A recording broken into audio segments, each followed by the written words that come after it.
다들인데, Сегодня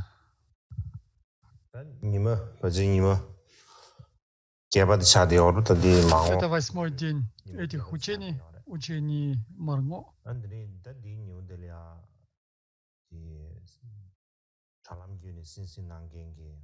И сегодня я хотел поприветствовать всех тех учителей, а также друзей добродетеля, а также всех монахов и всех слушающих сегодняшние учения и поприветствовать всех тех, кто сейчас присутствует на этих учениях.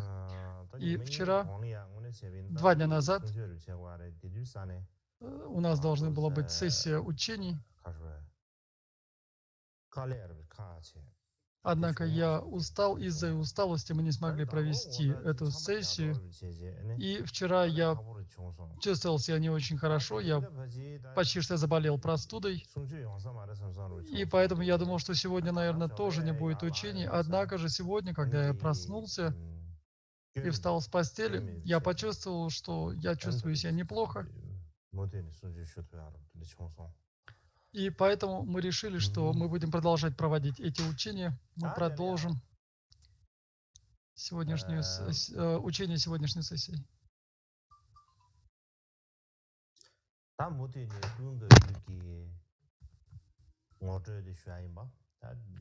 И сегодня мы будем говорить о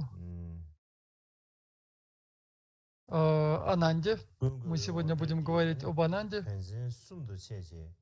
И сегодня у нас здесь 3 раздела.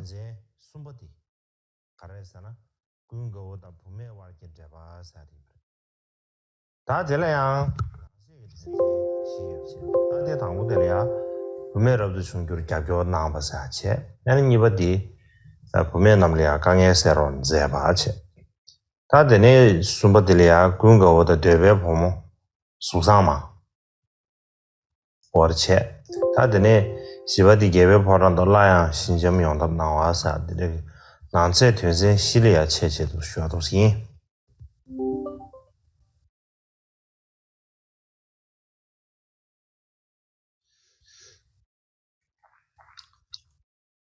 다디나라 당부디. И сегодня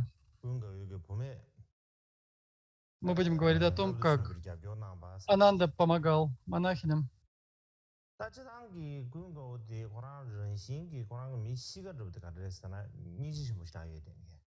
И говорят, что Кунгаво был очень сострадательным человеком. Он был такой личностью, который хорошо понимал других людей и был очень сострадателен.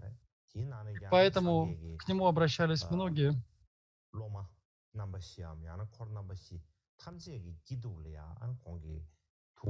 И он всегда очень заботился о благосостоянии всей 4-частной самхи.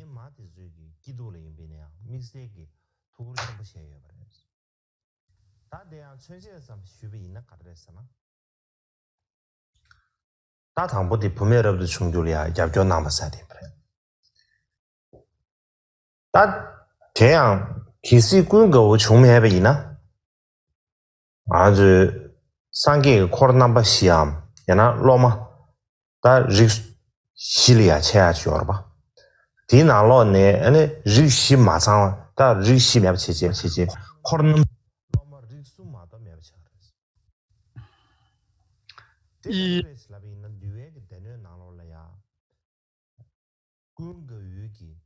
Ананда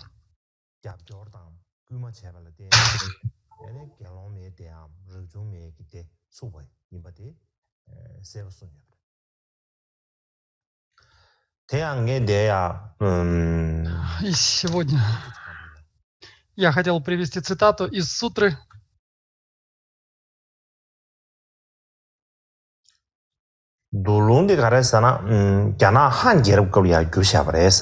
И этот текст был переведен во время династии Хань в Китае на китайский язык. И эта сутра называется «Сутра искусственных сред Будды. Воздаяние доброты». Я не знаю, кем она была переведена на китайский язык. Об этом нет никакой ясной информации. Однако эта сутра была издавна переведена на тибетский язык, и в этой сутре говорится относительно того, что женщины могут принимать обеты отречения, говорится о том, что эта возможность возникла вследствие доброты Ананды. И Будда говорил о том, что то, что вы можете принимать сейчас обеты Бхикшуни и другие, является добротой Ананды.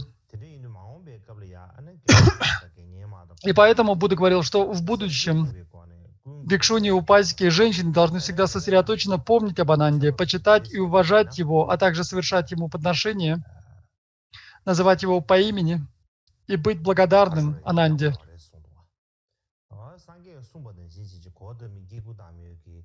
И Гаутами в соответствии со словом Будды, а также все остальные женщины, следовали слову Будды. И Будда сказал следующее.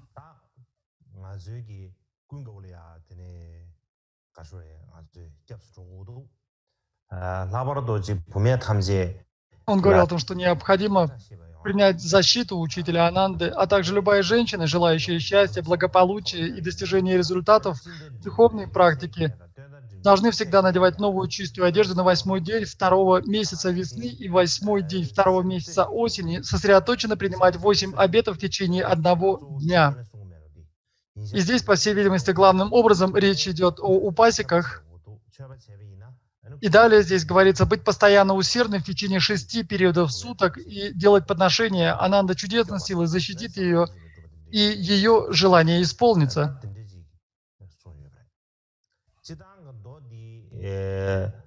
И эта сутра, о которой мы говорим, она является сутрой Махаяны. Она относится из 2 колесниц к сутре Махаяны. И почему же здесь необходимо было привести цитату из этой сутры? Потому что возникает много вопросов относительно разрешения принимать женщинами монашеские обеты. И в особенности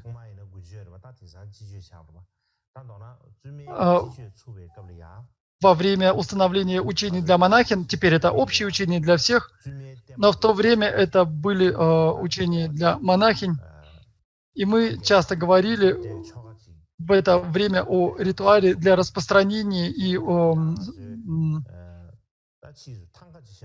установления учения традиций для монахинь. И мы в это время устанавливали большую танку.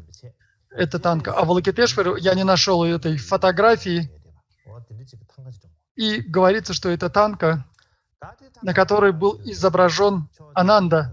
И причина, по которой мы устанавливали эту танку, потому что в этой сутре искусственных методов Будды Будда говорил о том, что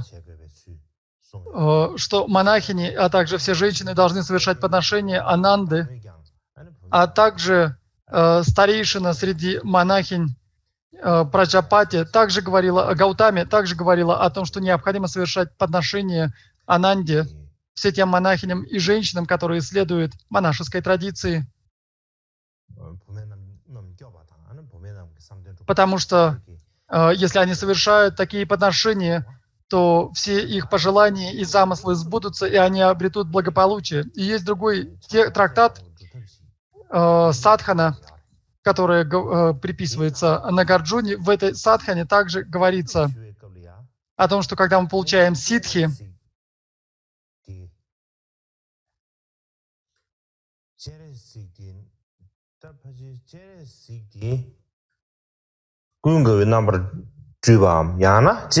Авалокитешвара принимает форму Ананды, или Ананда излучается из тела Авалокитешвара. Я не очень хорошо помню эти подробности, как бы там ни было, когда мы получаем ситхи, мы получаем их от Ананды. И существует такой способ практики, описанный в этой садхане. И говорят, что Ананда был очень сострадательным, а также являлся проявлением Авалокитешвары. Есть традиция, которая утверждает это. И поэтому, когда мы проводили весенние учения для монахинь, мы выставляли эту танку с изображением Авалокитешвары и Ананды, и поэтому я хотел рассказать об этом сегодняшним слушателям. К сожалению, я не смог найти этой фотографии. Если бы я показал вам было бы сразу же, наверное, яснее. И я думаю, что многие из вас вспомнили бы об этом, вспомнили о том, как мы выставляли эту танку, это изображение во время учений для монахинь.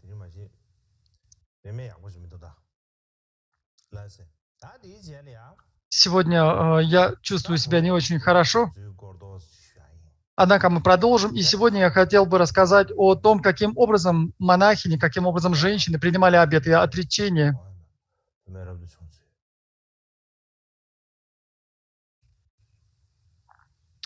И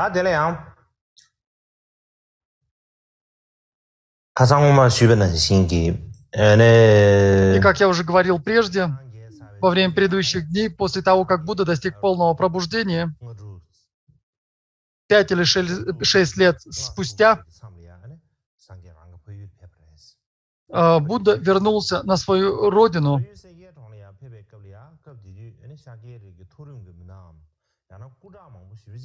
И в это время многие высокопоставленные мужчины, а также знатные особы, один за другим принимали монашеские обеты в присутствии Будды Шакьямуни.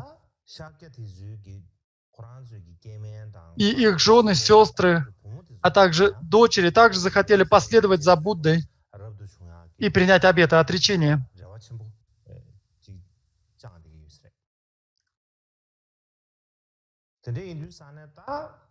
И в этот момент, в этот период времени,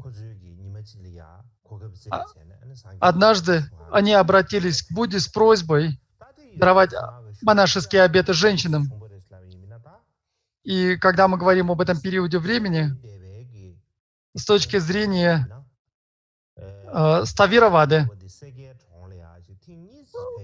Будда посетил Капилавасту после пробуждения 2 раза. И когда он посетил в первый раз, царь Шудодана все еще был жив.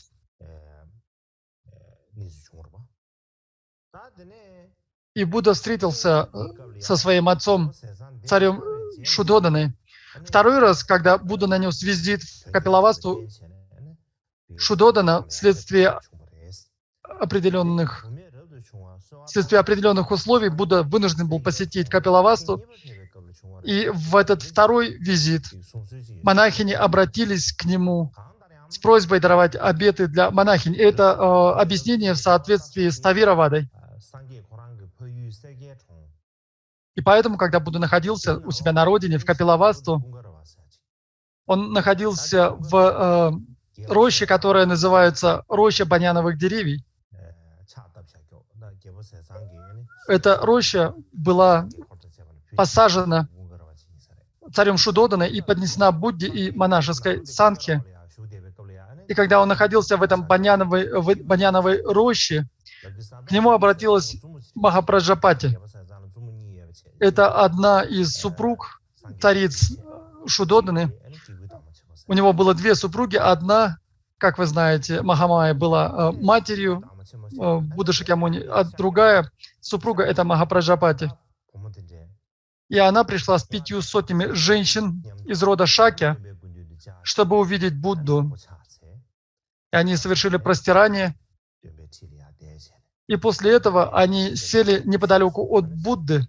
И сперва Будда учил их дхарме, а после этого Будда пребывал в молчании. И в это время Праджапати спросила. Она задала вопрос, если у женщин в этом женском теле есть ли возможность достичь 4 результатов духовного пути, если они примут монашеские обеты, а после этого станут бхикшуни, могут ли они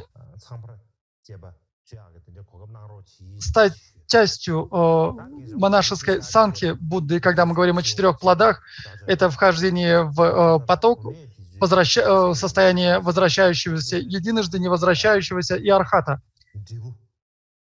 И таким образом Праджапати спросила, могут ли женщины достичь этих 4 результатов. Если они могут, то, пожалуйста, даруйте им обеты отречения и обеты бикшуни. И в это время Будда ответил, он сказал Гаутами или Праджапати, как и сейчас, вам необходимо носить белую одежду домохозяйки, носите одежды мирян. И как и сейчас, если вы носите эти одежды и практикуете целомудренное поведение до конца своей жизни, то есть здесь говорится о упазиках, которые хранят обеты целомудренного поведения, это принесет вам долговременное благо и счастье. И поэтому Будда сказал, что если вы будете продолжать носить одежду мирян, но в то же время хранить целомудрие, то вы обретете огромное благо. Однако же Праджапати очень сильно желала обрести эти обеты и стать бикшуни, и поэтому обратилась с этой просьбой 3 раза. И таким образом она повторила свою просьбу трижды, очень настаивая на том, чтобы Будда даровал ей обеты. И учитель отвечал как прежде, говоря о том, что необходимо носить белые одежды домохозяйки и практиковать целомудренное поведение. И таким образом он не дал разрешения, не дал своего согласия даровать эти обеты. И, по всей видимости, это был первое обращение к Будде с просьбой даровать монашеские обеты. И после этого Будда отправился в другое место, и затем он прибыл в место, которое называется Надика. Он пребывал в этом местечке, и в это время Праджапати снова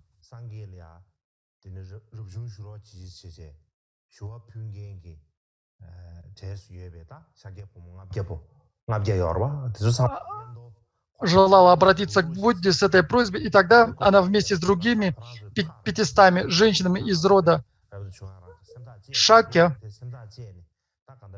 они преисполнились решимости обрести эти обеты, и тогда они побрили головы. И в то время в Индии женщины, или девушки, которые обрили свои головы, это говорит об их решимости. И, как правило, женщины брили волосы только в том случае, если они становились вдовами. В противном случае они никогда не брили волосы. И эти женщины надели на себя дхармические одежды, монашеские одежды, и отправились к учителю Будде Шакьямуни, в то место, где он находился в этот момент. И в этот момент Будда находился в месте, которое называется Нандика.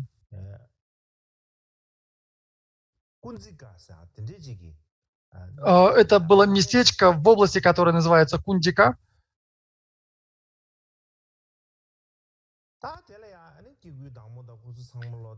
И когда Праджапати и другие женщины из рода Шаки, по всей видимости, большинство из них были преклонного возраста, из-за того, что они проделали долгий путь, они были очень уставшими, их тела были покрыты пылью, и они испытывали огромные трудности из-за такого далекого путешествия, долгого путешествия. И когда они прибыли к Будде, они совершили простирание и сели рядом с ним. И, как и прежде, Будда преподал им дхарму, и затем прибыл в молчании. И, как прежде, Праджапати с этими женщинами обратились к нему с просьбой, чтобы он даровал им обеты бикшуни.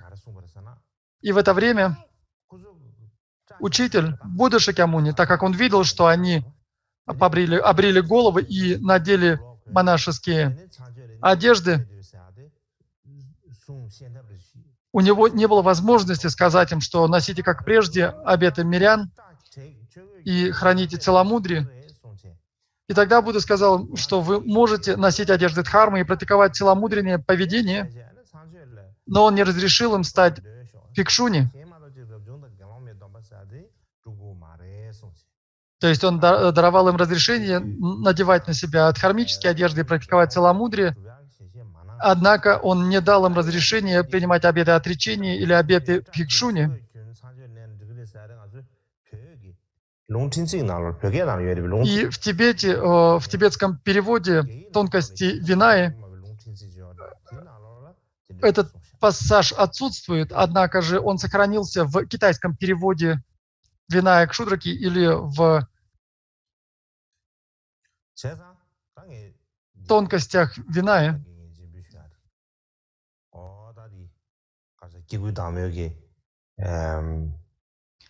И сейчас я показываю им на экранах текст. Это то, как Праджапати обратилась к Будде впервые с просьбой даровать разрешение принять монашеские обеты женщинам. И следующий раздел, к которому мы переходим, это то, как Кунгаво или Ананда обратился к Будде с просьбой дать обеты, монашеские обеты женщинам. И если мы следуем Винaya Кшудраке,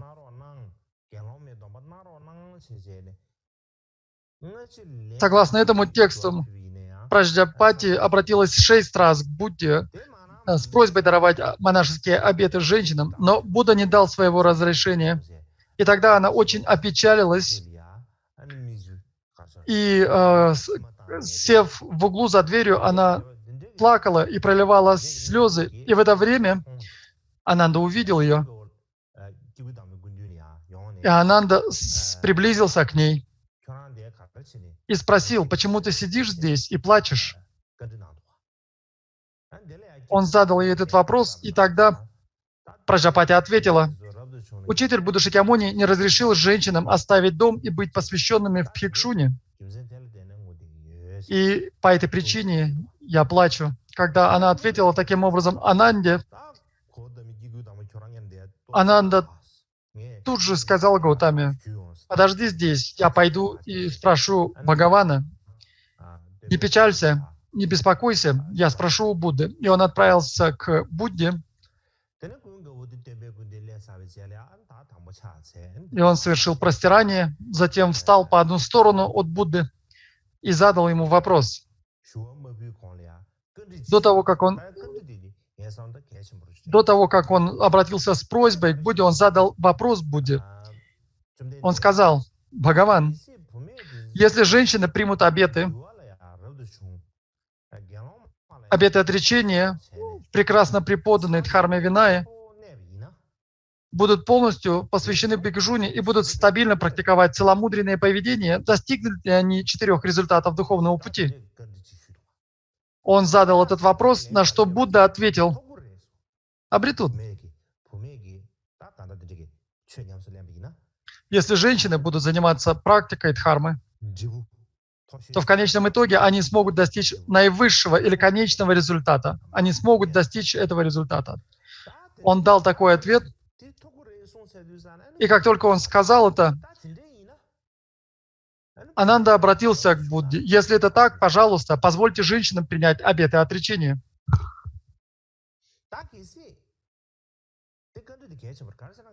И этот вопрос был очень важен, потому что если женщины не могут обрести высшие результаты, став монахами, то тогда нет никакой разницы, примут они эти монашеские обеты или нет. Однако же, если приняв эти монашеские обеты и занимаясь духовной практикой, занимаясь практикой дхармы, они смогут обрести 4 результата шраманы, 4 высших результатов духовного пути. Если они могут обрести эти результаты, то тогда, пожалуйста, даруйте им обеты монахинь, даруйте им обеты бхикшуни. И в тибетском переводе этого текста, этого вопроса нет. В китайском же переводе этот вопрос очень ясен. И также в Винае Ставиравады, если я не ошибаюсь, этот вопрос очень ясно присутствует, и поэтому я говорю об этом здесь сейчас.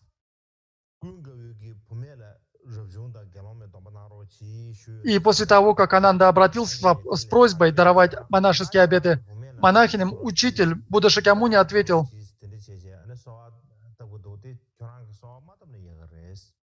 Он сказал Ананде: «Не проси, чтобы женщины могли принимать обеты отречения и получать посвящение в Бхикшуни, потому что если женщины будут принимать обеты отречения в Дхарме Виная, этот Дхарма Виная не присуществует долго».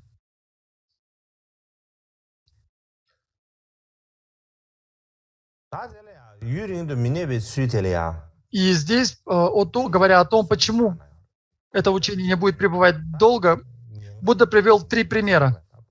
Он привел 3 примеры 3 опасностям. И здесь эти примеры следующие. Здесь 3 примера. Первый пример. Слова этого примера есть в тонкостях Винаи, в тибетском переводе. Я не буду зачитывать эти слова, я объясню их своими словами, передам их смысл, перескажу их смысл. Например, если бандиты будут грабить и разбойничать в доме, где много женщин и мало мужчин, согласно индийской традиции, если в доме присутствует много женщин и мало мужчин, то этот дом могут ограбить разбойники, потому что женщины не смогут им противостоять. И поэтому этот дом может быть ограблен бандитами или ворами.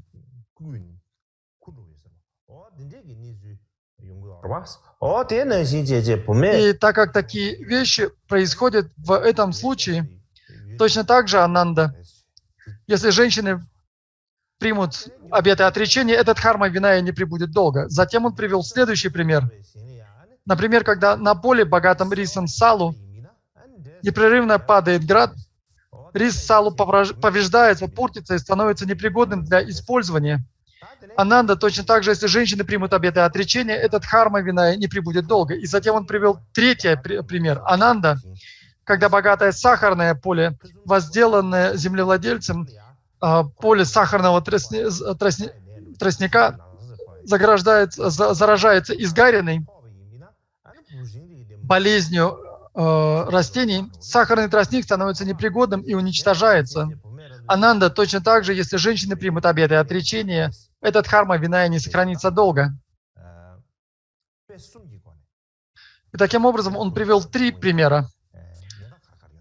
Примеры той опасности, которая может возникнуть, если женщины примут монашеские обеты.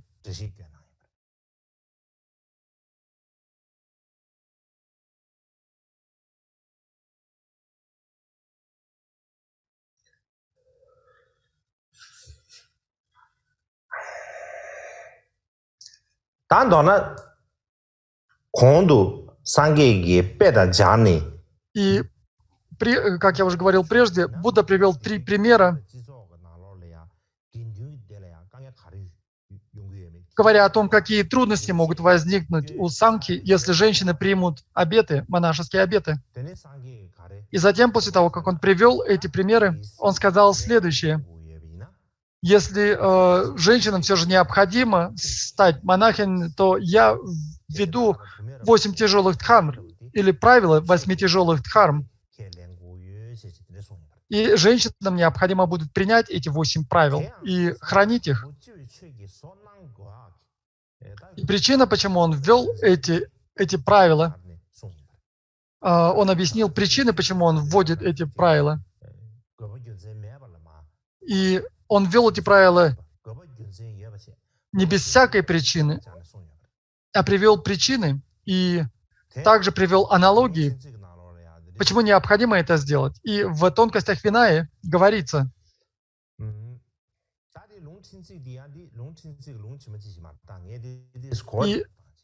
и здесь я привожу эти слова не буквально, я привожу их в пересказе, я их изложил для легкости понимания, опираясь как на китайский перевод, так и на тибетский перевод этого текста. И здесь Будда сказал,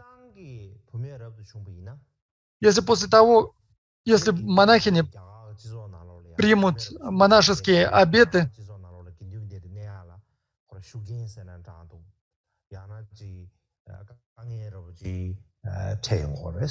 возникнут многие трудности в индийском обществе, в котором существует эта монашеская община, монахинь. Например,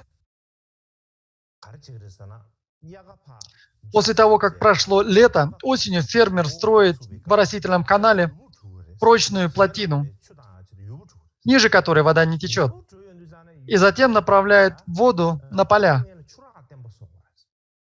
И необходимо сделать эту плотину. Если это крепкая плотина, то тогда ее не может разрушить вода. И эта плотина предотвращает истекание воды. И затем, если отправить эту воду, если пустить эту воду по каналу, то она прибудет, она достигнет поля и будет орошать это поле. И чтобы предотвратить возникновение недостатков у женщин, я создал 8 тяжелых дхарм. И женщины, приняв эти обеты монахинь, должны тренироваться в них всю свою жизнь. И поэтому Будда ввел эти правила 8 тяжелых дхарм. И женщины должны будут тренироваться в этих правилах, в этих 8 тяжелых дхармах всю жизнь. И затем Будда привел следующие аналогии, почему женщины должны следовать этим 8 дхармам. И каковы же эти 8 дхарм?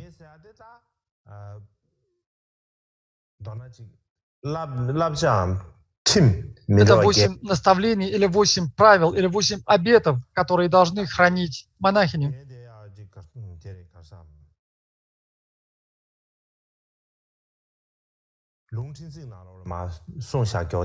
И я здесь привожу слова точно из тонкостей вина, из этого текста, и я не буду их зачитывать, потому что это будет, наверное, довольно сложно. И здесь приводятся первые 4 из этих тяжелых дхарм, этих правил. И затем давайте с вами перейдем к 5-му.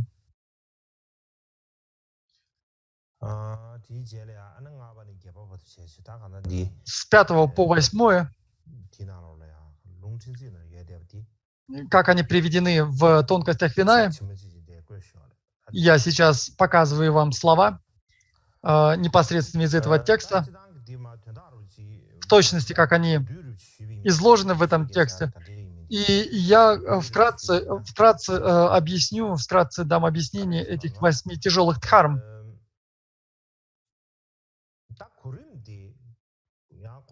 И порядок этих 8 дхарм, он различается, он разный в разных текстах в соответствии с различными традициями вина.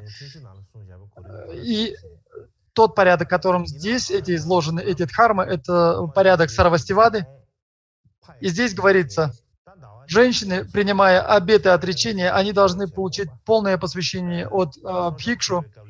Они должны каждый месяц проводить восстановление обетов, и для этого они должны обратиться к монахам и попросить у него разрешения проводить этот ритуал восстановления обетов, который по-тибетски называется соджонг. И для того, чтобы эти обеты пребывали устойчиво, необходимо приглашать монаха. Дальше также говорится о том, что бхикшуни не должны проводить ретрит сезона дождей в месте, где нет бхикшу. Например, если в каком-то месте находится женский монастырь, и если в нем нет монаха, если нет бхикшу, то в этом месте нельзя проводить затвор сезон дождей. Это не так. Здесь говорится не об этом. Здесь говорится о том, что если монаха нет, бхикшу нет, то его необходимо пригласить. И здесь есть исключение. Даже если рядом с монастырем где-то есть монах бхикшу, для того, чтобы проводить ритуалы 3 основ, если они не хранят хорошо обеты, то нет необходимости обращаться к этому монаху. И поэтому только если эти обеты хранятся правильно, необходимо обратиться к этому монаху. И затем, когда проводится ритуал снятия, прекращения этого ретрита сезона дождей, необходимо, чтобы обе сангхи, как мужская, так и женская, совершили этот ритуал. И во время этого ретрита сезона дождей, если были допущены какие-то нарушения, в них необходимо исповедаться перед всем собранием монахов и монахинь, перед двумя сангхами, как мужской, так и женской. И четвертое правило гласит, бхикшуни не разрешается обсуждать или вспоминать бхикшу, которые нарушили дисциплину, отступили от воззрения, отступили от поведения и отступили от праведного образа жизни. Нет запрета на то, чтобы бхикшу обсуждали или вспоминали бхикшуни, которые нарушили дисциплину, отступили от воззрения, отступили от поведения или отступили от праведного образа жизни. И бхикшуни не должны говорить плохие слова, гневаться или угрожать бхикшу. И даже если бхикшу стал только что монахом, тем не менее, они должны почитать этого монаха.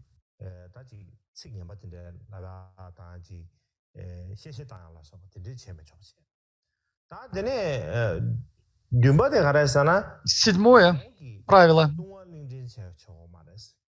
Если монахиня допускает нарушение в форме одной из тяжелых дхарм, бхикшуни должна совершать покаяние перед обеими сангхами в течение 2 недель. 8 правило. Даже если прошло 100 лет, с тех пор, как они получили полное посвящение, она должна говорить вежливо, хвалить, вставать, соединив ладони и выражать почтение бхикшу, который только что был полностью посвящен. Таким образом, это краткое изложение этих 8 правил, тяжелых, так называемых тяжелых дхарм. И после того, как Будда ввел эти 8 правил,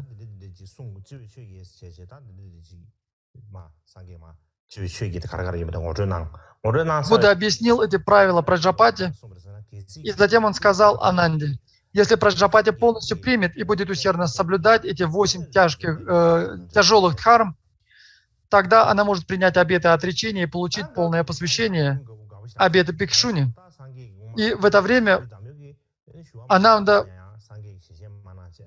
возрадовался, так как Будда в течение долгого времени отказывал в своем разрешении.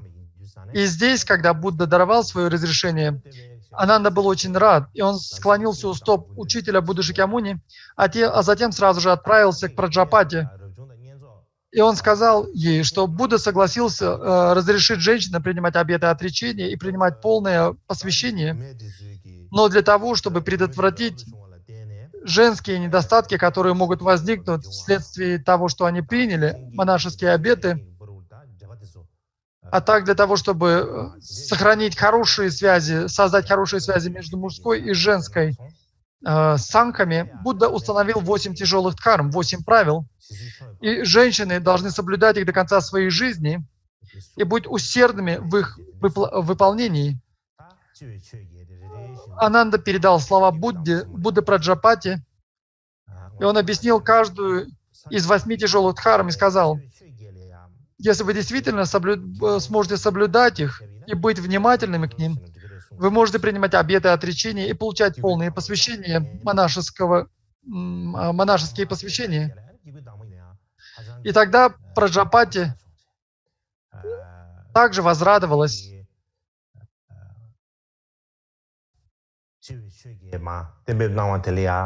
И она сказала, что пока мы живы, мы будем тренироваться в этих 8 тяжелых дхармах, мы совершенно принимаем их.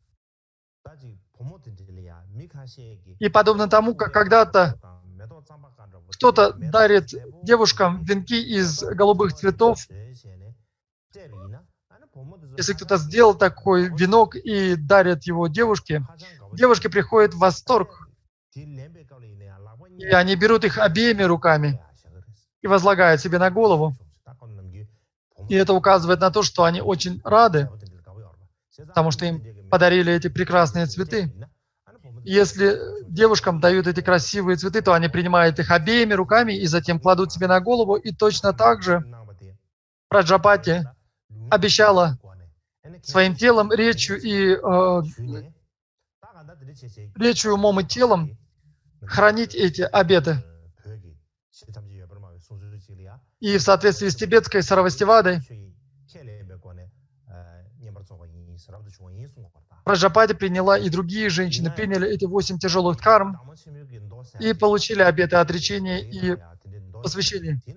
И также существует другая сутра на китайском, в которой говорится, что Праджапати сперва приняла обеты отречения, затем приняла обеты послушницы, а затем полной монахини.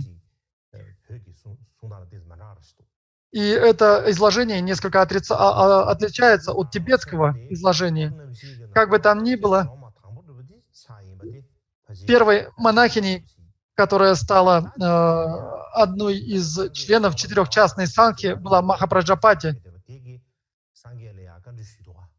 И здесь некоторые из знатоков Винаи обратились к Будде.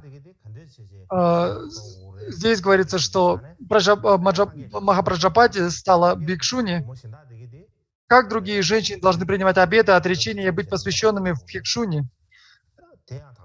И Будда ответил, что другие женщины должны принять обеты и отречения и получить полное посвящение поэтапно. Это означает, что сначала они принимают прибежище, получают 5 обетов мирян и так далее, и постепенно обучаются обетам, а затем получают посвящение бхикшуни. И как я уже объяснял в предыдущий день, когда мы говорим о этих 8 тяжелых дхармах, в соответствии Випхаджья-вадой и Сарвасти-вадой, Будда создал правила 8 тяжелых дхарм и сказал, что они являются основными правилами для монахинь. Это одни из основных правил монахинь. Однако, согласно Махасанхике, Винае Махасанхике, которая присутствует на китайском языке, хотя монахини и должны соблюдать эти 8 тяжелых дхарм, они не являются основными или коренными правилами. Они довольно важны, однако же они не являются основными или коренными правилами. И затем китайский мастер Иншунь, он был довольно известным учителем, он задался вопросом, создал ли Будда эти правила или нет. Причина заключается в том, что Будда создал все свои правила на основе какого-то случая. А эти правила не соответствуют этой традиции. И поэтому не было такой традиции, когда правила создавались без какой-то предпосылки.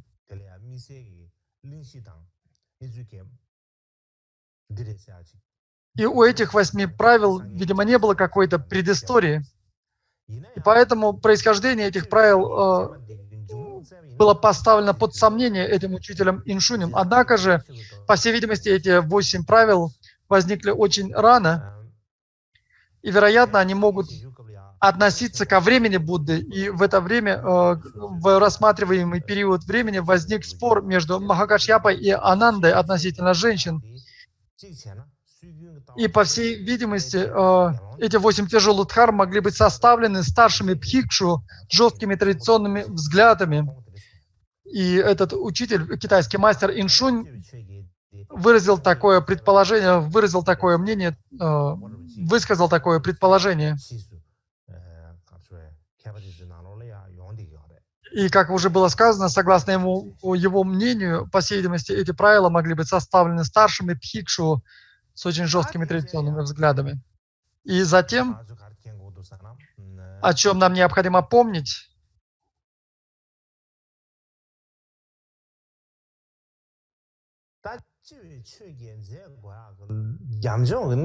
это общие сведения о причинах введения 8 тяжелых дхарм. Я думаю, что это крайне важно. И почему это так? Потому что, с одной стороны, Будда разрешил женщинам принимать обеты отречения, а с другой установил строгое правило следования 8 тяжелым дхармам. Для того, чтобы не возникло проблем или разногласий между мужской и женской санхой, он говорил о том, что женщинам необходимо будет следовать этим 8 тяжелым дхармам, чтобы не создавать проблем с социальной ситуацией того времени или в отношении между двумя сангхами. И согласно тонкостям дисциплины этому тексту, и то, что я сейчас привожу, я опирался здесь на китайский перевод этого текста «Тонкости дхарм», а также сравнил его с тибетским и использовал и тибетский перевод. Я думаю, что можно просто зачитать этот текст. И как я уже говорил прежде, после того, как Махапраджапати и 500 женщин из рода Шакьев приняли 8 тяжелых дхарм, они приняли обеты отречения. Будда даровал им обеты полного посвящения или бхикшуни.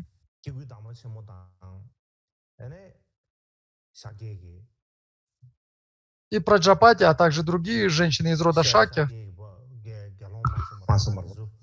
эти бхикшуни,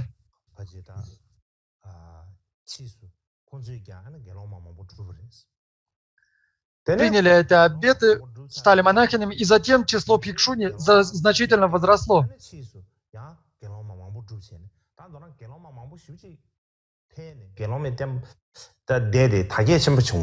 И таким образом сангха бхикшуни стала очень большой. И однажды старшие из бхикшуни пришли к Праджапати и и сказали ей следующее. Они сказали следующее. Прошло много времени с тех пор, как мы, бхикшуни, приняли обеты отречения. Однако есть некоторые молодые монахини, которые приняли обеты совсем недавно, которые стали бхикшу совсем недавно. И эти монахи склоняются друг перед другом в соответствии со старшинством. И можно ли ввести такое же правило и для монахинь? И если монахиня бхикшуни приняла обеты раньше, чем некий монах и старше в этом посвящении, монахи должны совершать простирание перед этой монахиней. И точно так же бхикшуни, которые младше монаха, некого монаха, должны совершать простирание перед этим старшим монахом. И когда они задали вопрос о том, возможно ли это, Праджапати сказала: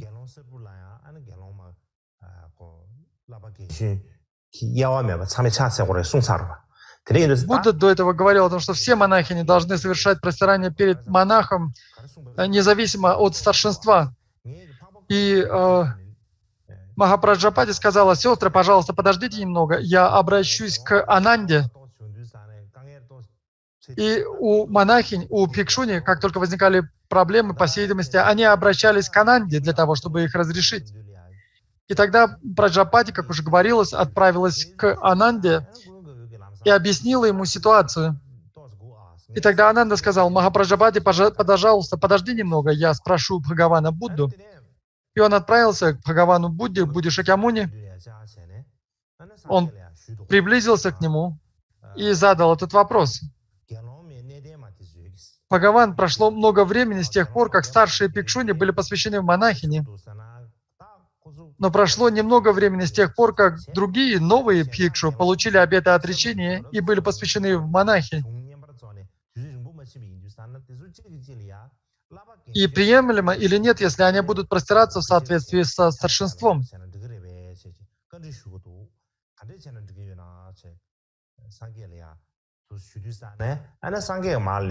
На что Бхагаван ответил: Ананда, не говори таких слов.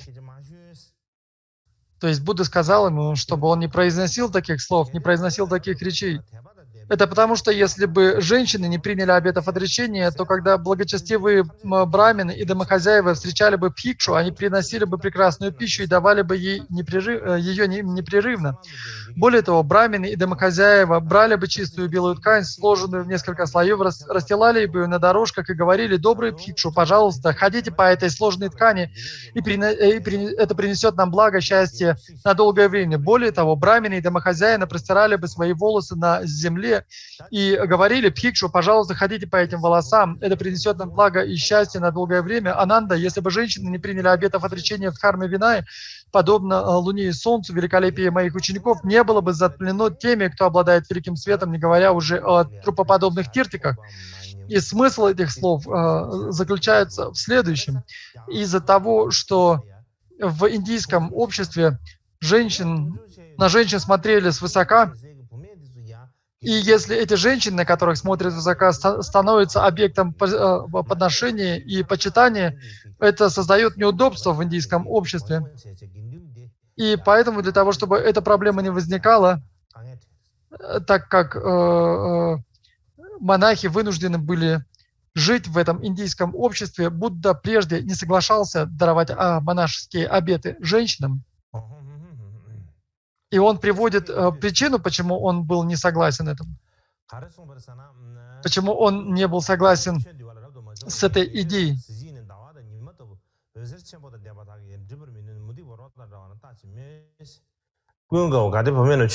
Ананда, если бы в Дхарме Виная не появились женщины, мое учение оставалось бы незапятным и неповрежденным в течение целой 1000 лет. Поскольку они приняли обеты отречения, этот срок уменьшится на 500 лет.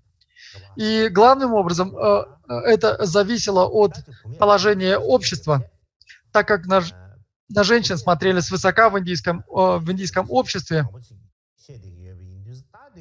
Они были презираемы и поносимы. И Будда своим разрешением дал им возможность стать частью буддийской монашеской сангхи, и таким образом они становились объектом почитания и подношения. И когда женщины стали частью этого монашеского сообщества, многим в индийском обществе это не понравилось, и из-за этого монашеская община была возможность того, что она потеряет свое великолепие в глазах индийского общества. И возникла такая опасность, это была довольно большая опасность. И вследствие этой великой опасности, вследствие этого влияния учения Будды, пребывание или срок пребывания учения Будды уменьшился на 500 лет. И это указывает на ту опасность, которую представляло собой это решение.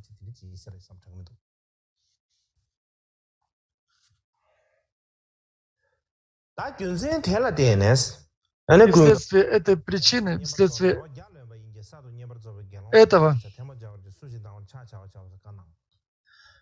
я предписал, что даже если бикшуни полностью посвящена в сан уже 100 лет, она должна выражать почтение, соединять ладони, приветствовать, вставать и склоняться перед вновь посвященным бхикшу. И даже если монахиня приняла обеты 100 лет назад, она должна простираться перед монахом, который принял обеты вчера. И почему это так? Потому что в обществе того времени женщины не обладали таким же положением, как и мужчины. И они испытывали много трудностей. Если женщины принимали обеты бхикшуни, если они не проявляли почтения перед бхикшу, перед монахами-мужчинами, в обществе они были бы презираемы еще больше. И в обществе бы говорили, что им не надо было становиться бхикшуни, и теперь они стали бхикшуни и преисполнились гордыней. Что же может быть еще хуже? И мало того, что им не надо было становиться бхикшуни, но теперь, став бхикшуни, они не проявляют почтения перед бхикшу, перед мужчинами-монахами. И таким образом они могли бы стать объектом порицания в индийском обществе. И это было бы причиной для трудностей не только для монахинь, но и для монахов. Если и индийское общество отличалось от современного общества, монахи должны были получать пищу посредством подаяния. Они на 100% зависели от других людей ежедневно. Они должны были отправляться, чтобы просить подаяние. И если общество не видело в них ничего особенного, то они не стали бы давать им подаяние. И поэтому монашеское сообщество должно было жить в согласии даже в большей степени, чем в настоящее время. И поэтому Будда пытался изыскать какой-то метод для того, чтобы устранить эти проблемы. И поэтому для того, чтобы люди не говорили о том, что эти монахини преисполнены гордыни, даже если у них не было совершенно никакой гордыни, для того, чтобы в обществе не говорили об этом, для того, чтобы не возникла эта трудность для монашеской общины, Будда ввел такое правило. Теперь давайте сделаем перерыв на 30 минут.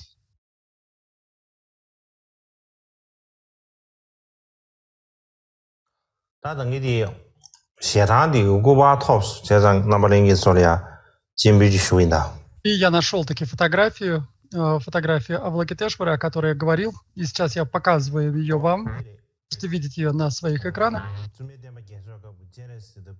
И, как я уже говорил, во время учений для монахинь устанавливалась эта танка Авалокитешвары, и вы сейчас видите, что на этой танке присутствует изображение Ананды, его проявление Авалокитешвары.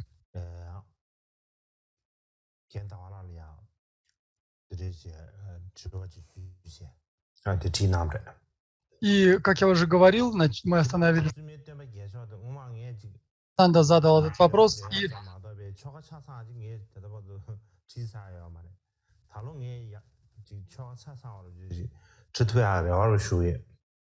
у меня была надежда написать полностью ритуал для дарования обетов в Бикшуне.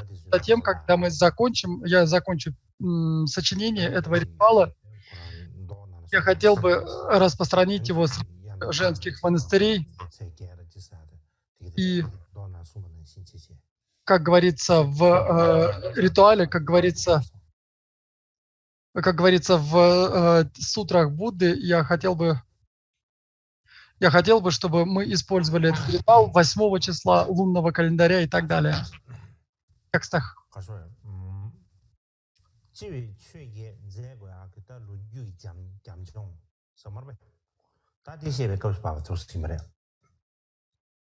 И далее здесь мы с вами остановились на разделе о том, почему были приняты эти карм или причинах ведения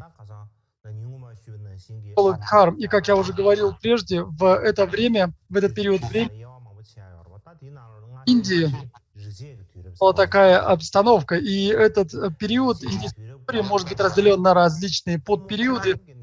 В это время в Древней Индии, в ведический период, существовало равноправие между полами. В особенности также существовало и много женщин-авторов. В этот период Ригведы. Затем в период около 1500 или 1000 лет назад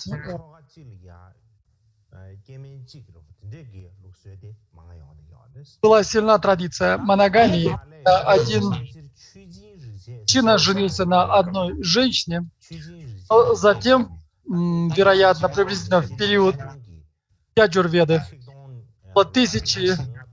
период с 1000 до 500 лет до нашей эры, статус женщин ухудшился. И женщины рассматривались как нечто, кому нельзя доверять, на кому нельзя положиться. И более того, женщины рассматривались как подверженные омрачениям. Однако, даже в этот период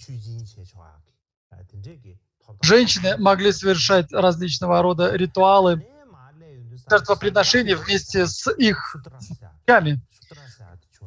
Затем же в более поздний период сутр, где-то период с 500 по 250 год до нашей эры,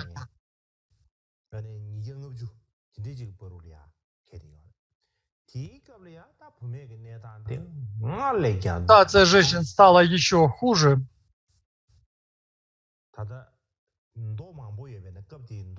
И в это время существовали дхарма-сутры, большое количество дхарма-сутр. И в этих сутрах говорилось о правилах, которым необходимо следовать. И в этих сутрах говорилось о том, что женщины принадлежат мужчинам, что они являются принадлежными тем, чем владеет мужчины. Таким образом, все права отходили. И женщины, когда, будучи маленькими, должны были слушать своего отца, когда они выходили замуж, они вынуждены подчиняться своему мужу, а когда они становились старыми, они должны были подчиняться своим сыновьям. И у них не было совершенно никаких прав. Более того, они и не должны были обладать никакими правами с точки зрения общества того времени. И в это же время появилась традиция, которая позволяла одному мужчине иметь несколько жен. Брамины могли иметь 3 жены, кшатрии могли иметь 2 жены, и шудры, и им подобные могли иметь не более 1 жены. Таким образом, ситуация женщин становилась все хуже и хуже. И статус высших каст улучшился, но статус женщин стал еще хуже. Когда присутствовал, когда Будда появился в этом мире, читая исторические работы об этом времени, видим, в каком положении находились женщины. Например, если мы возьмем повествование из Винаи о сыне Каландыки, которого звали Судатта. И говорится, что он стал монахом, когда у него уже была невеста, но у его жены детей.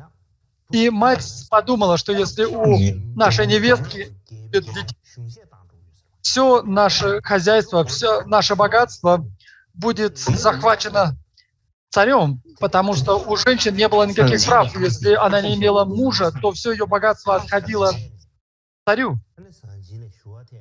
И поэтому она обратилась к Судатте,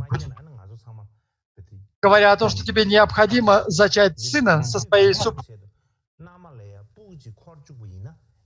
Если ты делаешь это, то тогда наше богатство не будет отобрано. И она привела огромное количество различных доводов. И таким образом, 12 лет спустя, после того, как Будда достиг полного пробуждения, возникла эта ситуация. И она возникла вследствие того, вследствие местных индийских традиций. Откуда же возникли эти традиции? Они возникли вследствие того, что если не было мужчины, то все богатство этого семейства конфисковалось правительством, конфисковалось царем. И, по всей видимости, это было основное условие для этой истории. И в Винае также говорится о том, что некоторые из монахов и монахинь заводили монахами. И после того, как, например, женщина приняла обеты монахини, она рожала ребенка. И во многом эти происшествия случались из-за местных индийских традиций. И, например, есть о монахине Гупте. До того, как она приняла монашеские обеты, у нее был муж, затем ее муж умер. Так как у нее не было детей, царь, правительство должны были забрать это богатство ее семьи. Ее семейство должно было стать очень бедным. У нее был друг мужа, которого звали Будьяин. По всей видимости, он находился где-то далеко от...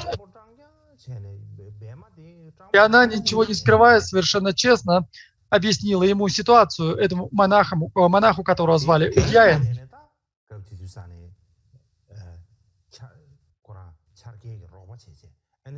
И тогда Удаин решил помочь этой женщине, помочь этой монахине, и она зачала ребенка. Также во многих религиозных традициях, а также во многих других философских школах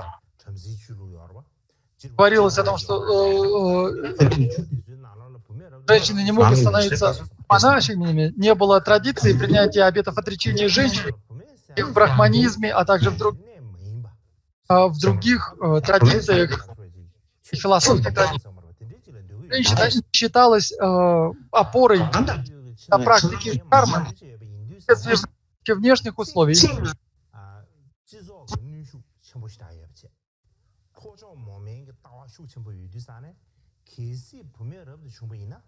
Был очень силен патриархат.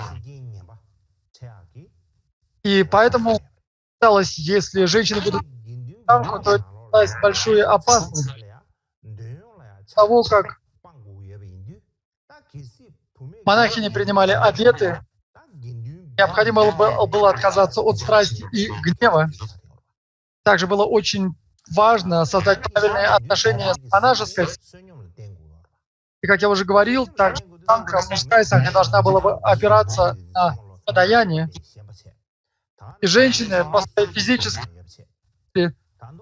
слабее мужчин, и также определенные обстоятельства в женской. Вследствие всех этих причин, так как приходилось ежедневно ходить, получать подаяние, и необходимо было проделывать долгий путь,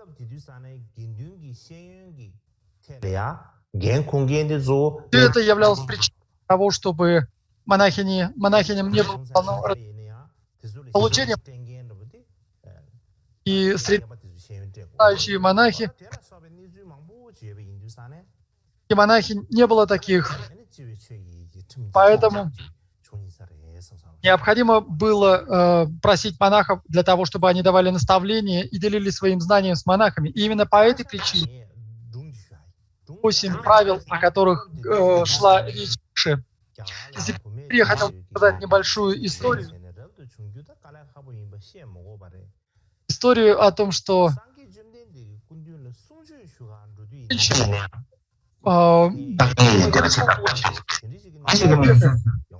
и более того, женщинам даже было нелегко получить учение, и об этом говорится в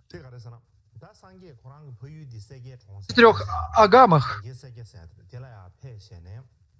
И согласно рассказу монашеской дисциплине, рассказу в тексте, который называется «Виная Васту», когда Будда отправился на свою родину, в Капилавасту, он остановился в парке баняновых деревьев. И царь Шудодана, а также члены рода Шакья приветствовали его и неоднократно приходили повидаться с ним и послушать учение от Дхармы. И, по всей видимости, это был тот первый визит Будды Шакьямуни к себе на родину, когда Будда Шакьямуни, его отец Шудодана, все еще был жив. И Шудодана, а также представители рода Шакья, по всей видимости, они по несколько раз в день ходили к Будде, чтобы получать учение. И среди этих представителей рода Шакья был человек, которого звали Маханаман. И после того, как он услышал, как учит учение, Будда учит Дхарме, он возвратился домой и говорил: «О мой Будда, о моя Дхарма, о моя Санха». Он был очень рад тому, что он получил учение Будды. Он говорил: «Приход Будды принес мне плоды». И эти слова вырвались из его уст. И когда он сказал это, жена Маханамана спросила: «Что случилось? Почему ты так рад? Почему ты испытываешь такую радость?» На что Минчен ответил, на что Маханамана ответил: «В эти дни Бхагаван обучает Дхарме сотни людей, и благодаря тому, что они слышат его, многие сотни живых существ обрели высшую реализацию». Так ответил Маханамана своей супруге. Он сказал, что они обрели эту благую удачу слушать учение и обрести высшую реализацию. И тогда его жена сказала: «Приход Будды плодотворен только для тебя, но не для нас. Вы, мужчины, можете обретать высшую реализацию и слушать учение Будды. Будда появился в мире ради мужчин, а не ради нас, женщин. Потому что вы получаете возможность слушать Дхарму. У нас же, женщин, нет такой возможности». И тогда Маханамана сказал: «Не говори так. Бхагаван желает помочь всем живым существам. Он обладает состраданием и любовью по отношению ко всем живым существам. Поэтому обычно, когда жители Индии получали учение от Будды, женщины не посещали эти учения. И Маханамана сказал, что Будда отличается от всех других учителей, он очень сострадателен, и поэтому ты можешь пойти для того, чтобы послушать это учение, ты можешь услышать это учение. И тогда жена Маханамана сказала, что у меня есть желание отправиться, чтобы слушать учение Будды, но было бы хорошо, если бы ты сперва спросил у Шудоданы, так как Шудодана будет ходить вместе с другими членами племени Шакья, будет неоднократно ходить, чтобы увидеть Будду. Если мы пойдем слушать, когда они будут там, мы будем смущены. И тогда Маханамана подумал, что необходимо отправиться к Шудодане для того, чтобы попросить разрешения для своей супруги и других женщин, разрешение слушать учение Будды. И он подумал, что я не могу обратиться, он постеснялся обратиться к Будде Шудодане, к царю Шудодане, и решил обратиться к Праджапати. И он подумал, что если Праджапати попросит Шудодану об этом, то он ей не откажет. Поэтому он отправился к Праджапати и доложил ей об всех обстоятельствах, на что она ответила, что я поговорю с царем Шудоданой. И затем Маханамана из рода Шакья вернулся к себе домой и рассказал об этом своей супруге и всем женщинам рода Шакья. Он сказал им, что мы соберемся все вместе и отправимся к Будде для того, чтобы выслушать Дхарму. И все они были очень рады. Они собрались вместе, все женщины рода Шакьев собрались вместе и отправились к Праджапати. Они сказали ей, что мы слышали, что Будда сейчас преподает учение большому количеству людей, и мы также хотим услышать Дхарму.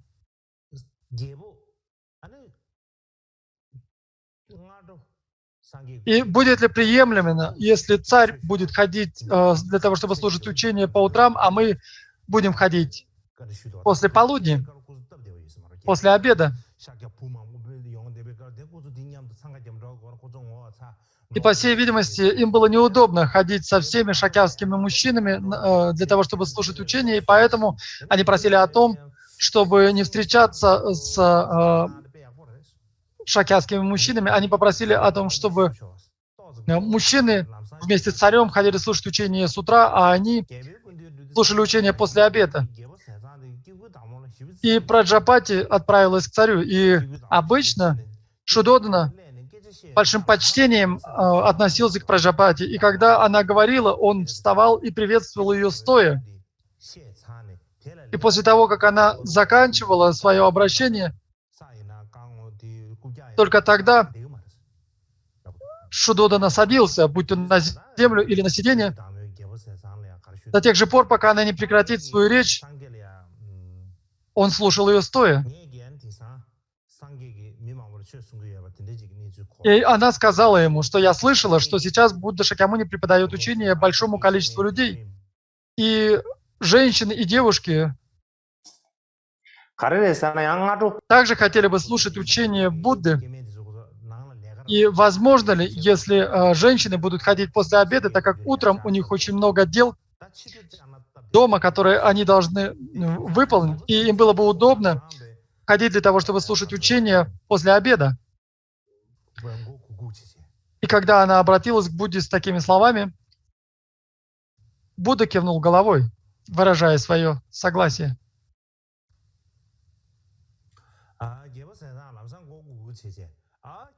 Извините, не Будда, Шудодана кивнул головой.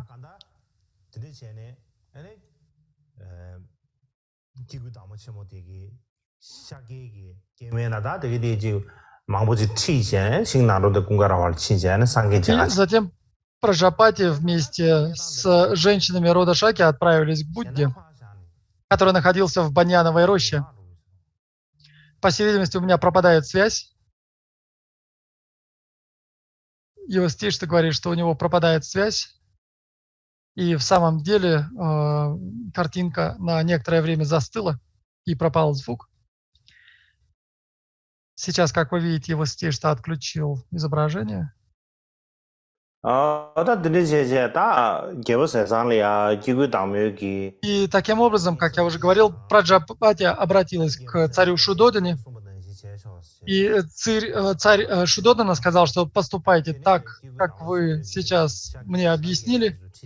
Тогда Праджапати привела женщин рода Шакья к Будде Шакьямуни, который пребывал в баньяновой роще. И в то время женщинам было трудно не только принять монашеские обеты, более того, им было даже сложно получать учение от Будды Шакьямуни из-за неудобств, которые возникали. Некоторые из них не смели приблизиться к Будде, некоторые из них стеснялись. И, по всей видимости, в то время была такая ситуация с женщинами. Но Будда говорил о том, что все, независимо от касты и происхождения высокого или низкого, мужчины и женщины, все могли заниматься практикой дхармы и достичь духовных результатов.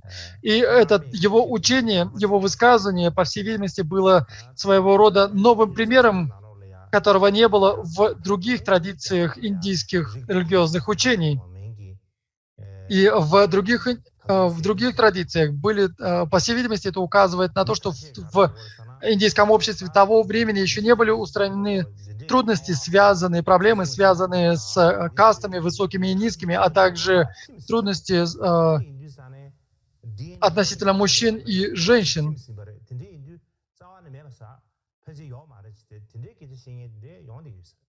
И, по всей видимости, были и те, кто говорил, что женщины никоим образом не могут слушать учение от самого Будды.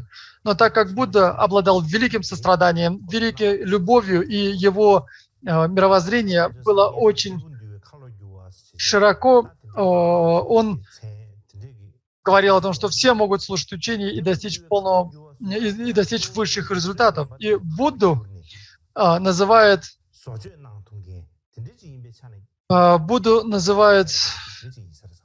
колесничим, великим колесничим, и он открыл новый путь для всех тех, кто желал заниматься практикой дхармы. И Будда... Почему же тогда Будда с таким трудом давал разрешение монахиням получать монашеские обеты? 딱 강다리안 tempat тамателя поменамла рыбжунда геноме домбана В яре. конечном итоге Будда Шакьямуни даровал такое разрешение, но в самом начале он не сделал это с легкостью. Почему же возникли такого рода затруднения? И здесь существует несколько объяснений того, почему это произошло именно так.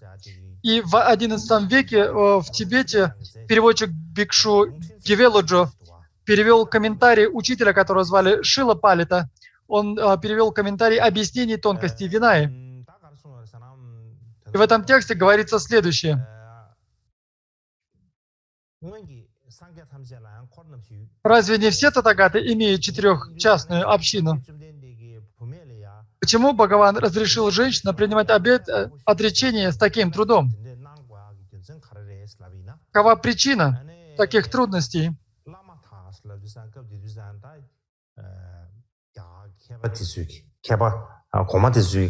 И предыдущие предшествующие индийские ученые говорили о том, что касается того, что это было сделано для того, чтобы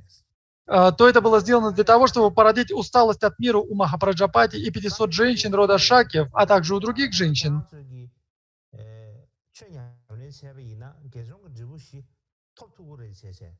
И когда Ананда задал вопрос Будде, могут ли женщины достичь посредством духовной практики 4 высших результатов, Будда сказал, что они могут достичь таких результатов. Однако, несмотря на это признание, он не дал легко разрешения для женщин получать монашеские обеты. И он это сделал для того, чтобы породить усталость от мира у Махапраджапати, а также 500 женщин из рода Шакьев. Да потому что они подумают, если бы мы не мы не были бы такими ничтожными, почему бы нам было так трудно принимать обеты и отречения в учении Будды, которое является общим для всех живых существ? Это вызывает у нас чувство сожаления, но вместо того, чтобы сожалеть, мы не должны допустить, чтобы эти результаты отречения, которые мы обрели через такие большие трудности, был бессмысленным. И хотя они много раз обращались к Будде для того, чтобы тот даровал разрешение получать монашеские обеты, он не дал их сразу, он не дал это разрешение легко. И причина этого была описана выше, для того, чтобы они преодолели трудности и ценили те результаты, которые они обретают. И именно по этой причине Будда трижды отказывал в даровании обетов монахинь женщинам. И, по всей видимости, в этом комментарии излагается это мнение индийских учений, индийских ученых. Также другой известный учитель Тхеравады, старейшина Няяпоника Тхера, говорил о том, что Ананда проявил ум и хитрость, он был так настойчив, и это заставило Будду изменить свое решение. И первоначально у Будды, по всей видимости, не было желания даровать обеты, монашеские обеты женщин. Но если мы обдумаем это, если мы будем уверены, что Будда был личностью, обретшей совершенное состояние Будды,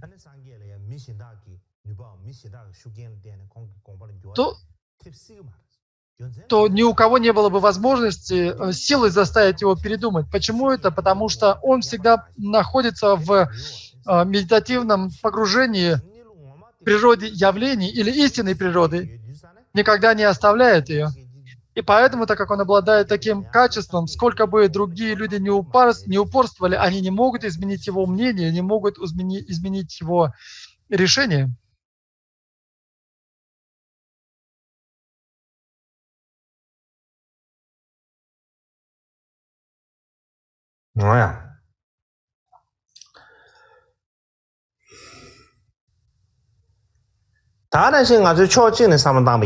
Также, если мы подумаем с другой стороны, в тибетском переводе «Тонкости Винаи» говорится о Первом соборе, я буду говорить об этом позже, завтра, послезавтра. До Первого собора Ананда говорил с Махакашьяпой о том, почему некоторым должно быть позволено принять обеты отречения.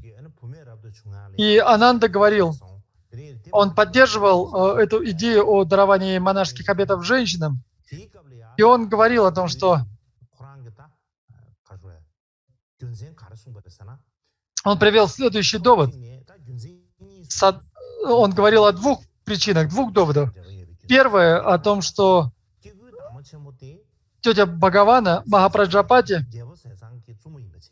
она была супругой Шудоданы, царя Шудоданы. Во-вторых, она была той женщиной, которая взрастила Будду Шакьямуни, кормя своей грудью. Почему? Потому что спустя неделю после рождения Будды его мать умерла. И затем его растила Махапраджапати. И поэтому матерью, которая растила Бхагавана Шакьямуни, являлась его тетя Махапраджапати. И поэтому она была очень добра по отношению к Будде. И сейчас, когда пришло время даровать ей эти обеты, необходимо вспомнить о ее доброте. И следующая причина, которая приводится здесь,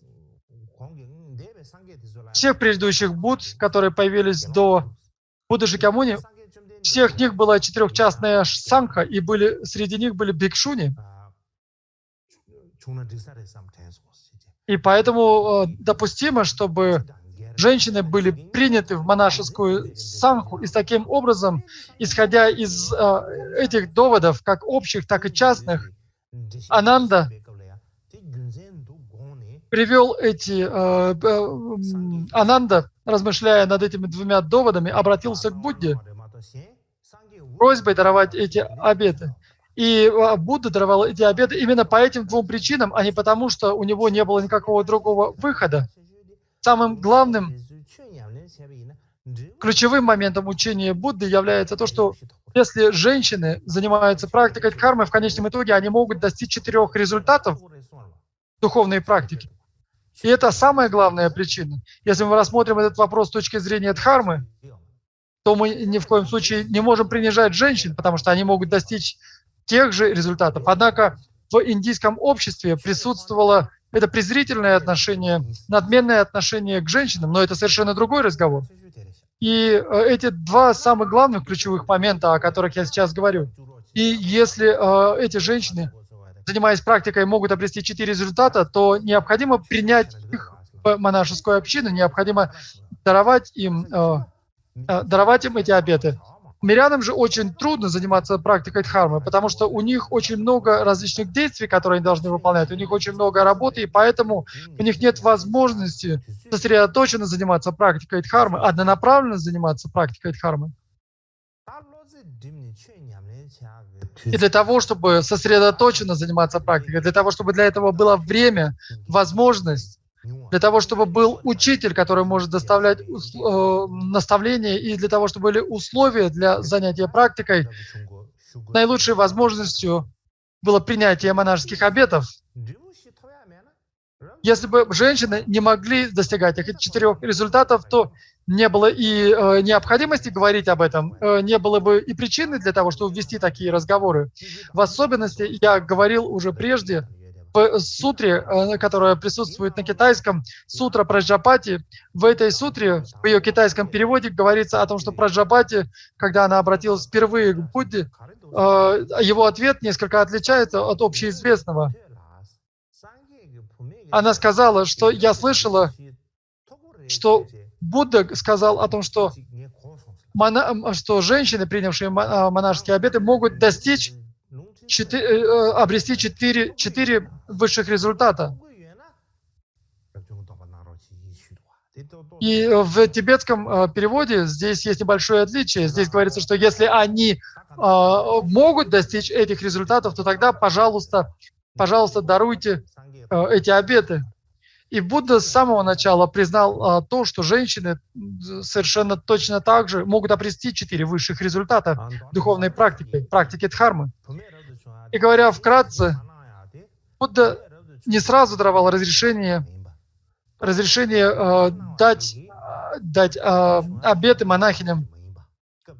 Но это был не запрет. Он вынужден был, он видел, что это будет трудно из-за определенных условий в индийском обществе. И для того, чтобы женщины поняли всю серьезность этого шага, Будда отложил дарование разрешения женщинам. И затем встает следующий вопрос. Было сказано, о том, что если женщины будут допущены в самху, то срок пребывания учения уменьшится на 500 лет, и вместо 1000 учение будет 500 лет. Здесь возникает еще больше вопрос. Будда сказал о том, что учение Будды не будет пребывать более 500 лет. Но на самом деле уже в тот момент было ясно о том, что учение Будды пребывает более 1000 лет. И во многих трактатах говорилось следующее. О том, что вследствие того, что женщины приняли эти 8 тяжелых правил, тяжелых дхарм, вследствие этого этот изъян сокращения срока пребывания учения исчез. Он был устранен.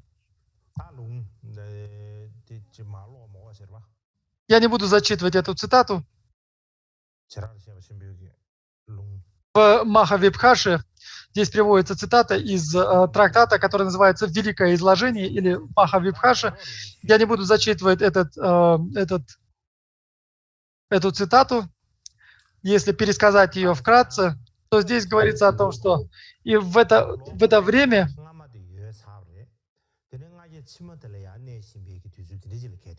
после того, как пройдет 500 лет, в следующие 500 лет учение все еще пребывало, и это было совершенно очевидно. какова же была причина такого высказывания Будды? И, по всей видимости, возникли люди, у которых были такие сомнения. И здесь существует два объяснения этому. Одно объяснение заключается в том, что здесь говорится о совершенном освобождении. В другом объяснении говорится, если бы женщины не приняли обеты отречения, освобождение было бы устойчивым в течение 1000 лет. Но сейчас, последние 500 лет, стабильна только дисциплина, слушание и самадхи, а совершенное освобождение нет. То есть существует еще одно объяснение.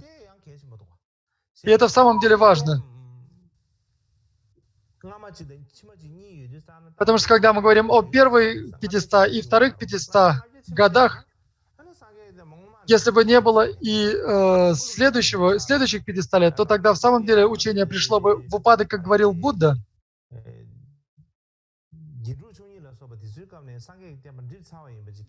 И тогда нам пришлось бы признать, что во времена 6 украшений Дхармы, 6 великих ученых, которые являются украшением Джамбудвипа, а также 2 наивысших светил Виная, нам пришлось бы признать, что в их время учение уже пришло в упадок.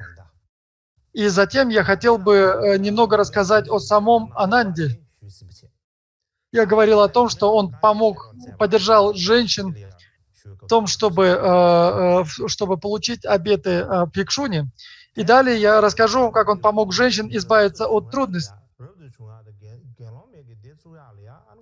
Для того, чтобы образовать эту сангху, женскую сангху Бхикшуни, Ананда оказал великую помощь. И более того, он приложил множество усилий.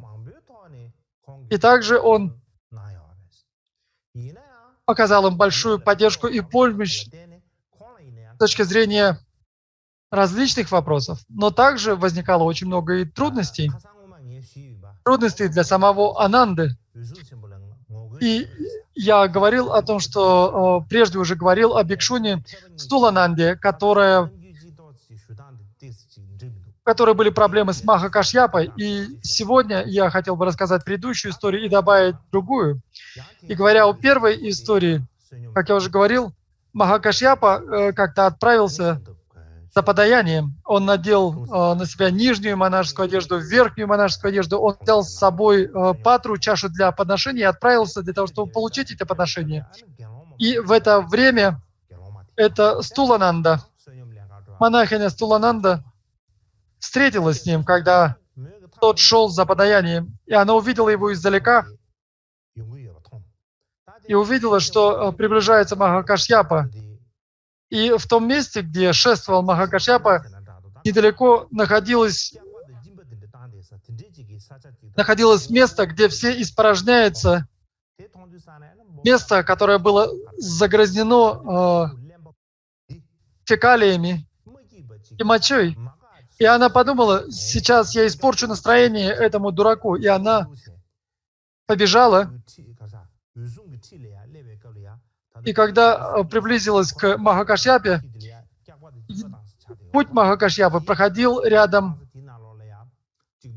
с этим местом скопления фекалий. И она взяла кирпич или какой-то другой предмет, похожий на шар, и она бросила его в эти нечистоты. Эти нечистоты были разбрызганы и загрязнили как одежду Махакашьяпы, так и по чашу для подаяний. И обычный человек бы сразу же разгневался, но Махакашьяпа вовсе не разгневался. Более того, он очень спокойно и мягко сказал этой монахине Стулананде, он сказал, что это ты ни в чем не виновата. Все из-за Ананды, который настаивал на том, чтобы женщины, которые ведут себя так плохо, были приняты в монашескую общину. И если бы не это, то у меня не было бы никаких проблем, не было никаких трудностей.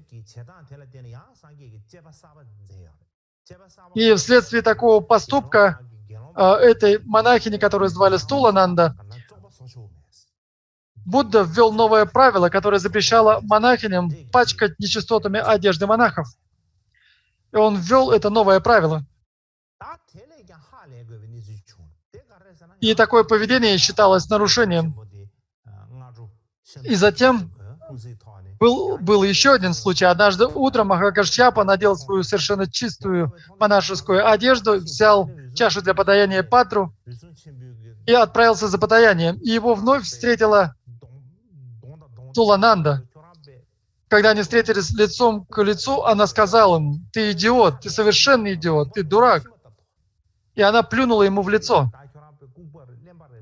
Она сказала ему, что ты дурак, что ты идиот, и плюнула ему в лицо.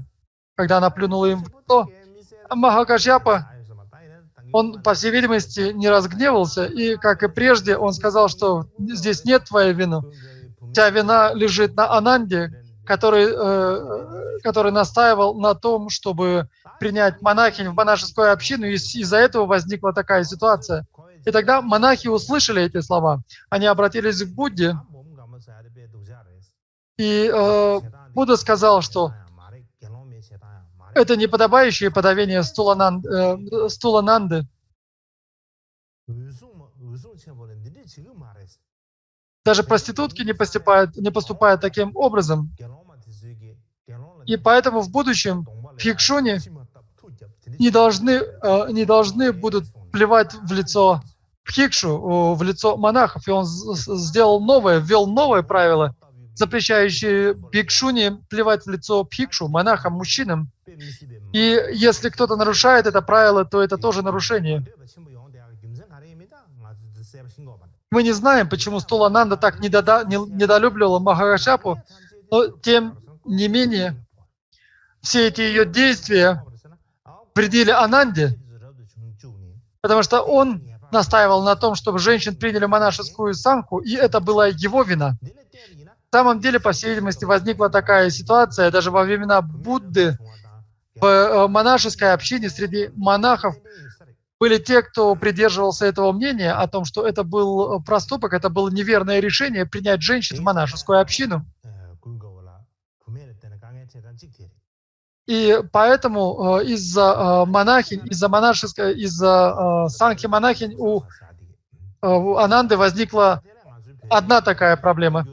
Затем существует и другая проблема.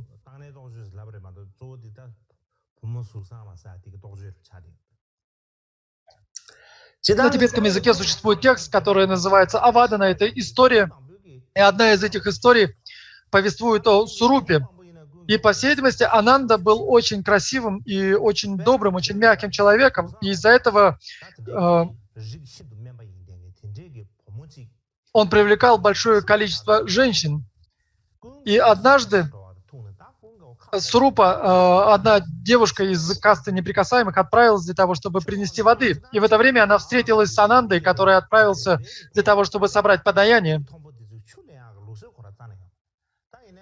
И представители высших каст никогда не ходили за водой. Видимо, не было такой традиции. И никто не брал никогда воду у тех, кто принадлежит касте неприкасаемых. Тем не менее, Будда попросил воды у этой девушки. И когда она увидела его тело, когда она услышала его голос, она влюбилась в Ананду. И она подумала, как бы было хорошо, если бы он стал моим мужем. Однако Ананда был монахом. Чем монахом он не мог согласиться на такое предложение. Однако мать этой девушки, по всей видимости, знала мантры, знала определенные заговоры, и она сказала, что хорошо, я сделаю так, что Ананда будет привлечен к тебе. Я приворожу Ананду для тебя.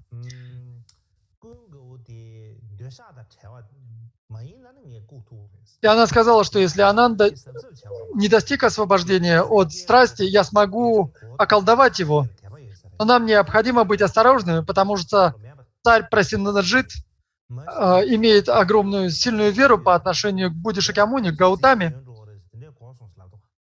И если он узнает об этом, то у нас, всех представителей племени неприкасаемых, будут проблемы. Но на самом деле Гаутама, Шрамана Гаутама может подавить всякое всякую страсть. И тогда Сурупа сказала, что если ты не приворожишь Ананду, то я покончу жизнь самоубийством. И тогда мать нарисовала на полу мандалу и произнесла заговор, произнесла эту мантру для того, чтобы привлечь Ананду. И ум Ананды был опутан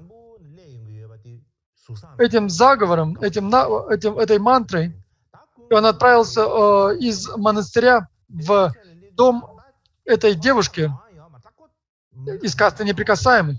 И у него не было власти над собой из-за силы этой мантры, из-за силы этого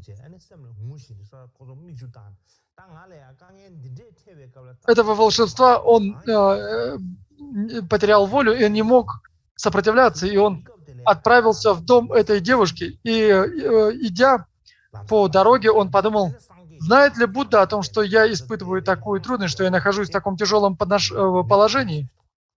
Тогда Будда, зная об этом, произнес свою мантру, которая полностью устранила силу мантры, произнесенной матерью этой девушки.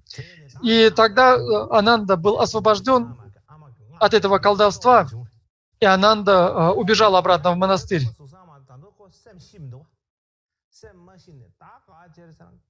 Но затем, куда бы Ананда не отправился, девушка Сурупа везде следовала за ним. Она ходила вместе с ним, не произнося ни слова, и преследовала Ананду везде, куда бы он ни отправился. Если Ананда вечером отправлялся в монастырь, когда после принятия подаяния, она ждала его на вратах этого храма, на вратах монастыря. И с одной стороны, это была очень печальная ситуация, потому что она постоянно сидела в ожидании Ананды. И куда бы он ни отправился, она находилась рядом с воротами того дома, куда отправлялся Ананда для того, чтобы получить подаяние. И куда бы он ни отправился, она его везде преследовала. И тогда Ананда отчаялся. С одной стороны, он отчаялся, с другой стороны, ему было очень стыдно и неудобно.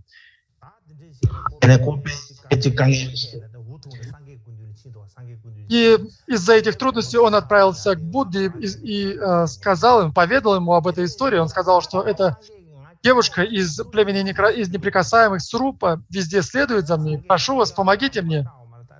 И Будда сказал ему, не бойся, не бойся. И затем Будда пригласил эту девушку Сурупу, касты неприкасаемых. Он сказал, я знаю, что ты любишь Ананду, и ты желаешь, чтобы он стал твоим мужем, ты желаешь образовать семью вместе с ним. И Сурупа ответила, что да, у меня есть такое желание, я желаю этого. Тогда Будда сказал, в таком случае, если разрешение на это у твоих родителей, она сказала, они разрешат. Я спрошу своим родителям и попросила разрешения выйти замуж за Ананду. После того, как она получила разрешение, родители Сурупы привели ее к Будде и сказали, что мы отдадим ее Ананде. После того, как они отдали эту девушку Сурупу Будде, Будда сказал, что вы можете вернуться к себе домой. И он обратился со следующими словами к Сурупе. Значит, ты очень любишь Ананду. Если ты любишь Ананду, то тебе необходимо обрить волосы и носить такую же одежду, как у Ананды. И она поступила соответственно, она обрила волосы и надела монашеское одеяние. Она приняла монашеские обеты. И в тибетском переводе здесь нет особого повествования, но в китайском переводе говорится о том, что Будда задал ей вопрос, если ты любишь Ананду, если ты любишь его, что ты в нем любишь? И она ответила, что мне нравится его лицо, и мне нравится его нос, и уши, и глаза, и руки, и тело. Нет ничего, что мне не нравилось в Ананде. И тогда Будда сказал, что В ушах есть ушной воз, в глазах есть слезы, и в этом теле нет ничего чистого. В нем присутствуют только нечистоты. И когда он сказал ей, когда он привел ей множество доводов, она постигла истинное положение вещей, она постигла истинную природу всех явлений и достигла состояния архата. И Будда знал о том, что она достигла высокой реализации, высокого постижения и стала архатом. И тогда он сказал: ну теперь ты можешь идти к Ананде. И так как она достигла реализации, ей стало очень стыдно. Она поняла, что ее поведение совершенно неподобающее. Она поняла, что она допустила ошибку. И об этом повествуется в китайском переводе. И как бы там ни было, эта Сурупа стала монахиней. Более того, она достигла состояния архата. И когда мы говорим о чандалах, когда мы говорим об этой касте неприкасаемых, это самая низшая каста. Это вещи, которым или пища, которым прикасаются представители этой касты, становятся грязными, они загрязняются, и представители других каст даже не притрагиваются к этим вещам. И когда все услышали об этом происшествии, многие начали говорить: как же представительница этой касты неприкасаемых может заниматься практикой с монахами? Все становится нечистым от ее прикасания. И как же представители касты брахманов, кшатриев и вайшев могут проявлять почтение, совершать подношение этой женщине? Как они могут совершать подношение ей, той, кто принадлежит неприкасаемым? И многие начали поносить Будду, говоря, что его действия неприемлемы. И в это время царь, которого звали Прасинаджит, услышал об этом. Он услышал о том, что эта девушка из касты неприкасаемых занимается практикой дхармы монахами. И он подумал, что это был проступок. И многие брамины, а также домохозяева Шравасти отправились к Будде для того, чтобы пожаловаться.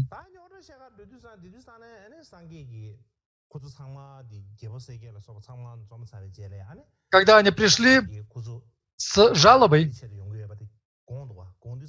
Будда знал, по какой причине они пришли. И тогда он специально позвал Бхикшуни Сурупу. Он посадил ее рядом с собой и обратился к Прасинаджиту и всем тем, кто пришел с ним. Он рассказал им о том, что эта девушка Сурупа в прошлой жизни принадлежала высшей касте, а Ананда был, наоборот, низкой касты. И в то время Ананда был влюблен в Сурупу. Они любили друг друга в предыдущих жизнях. И сейчас причина, почему Сурупа влюбилась в Ананду, заключается в том, что они любили друг друга в прошлых жизнях. И он рассказал в подробностях об этом.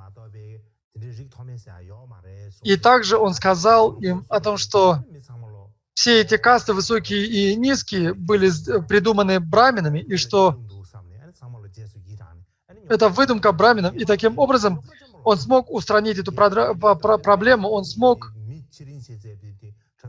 прекратить этот скандал.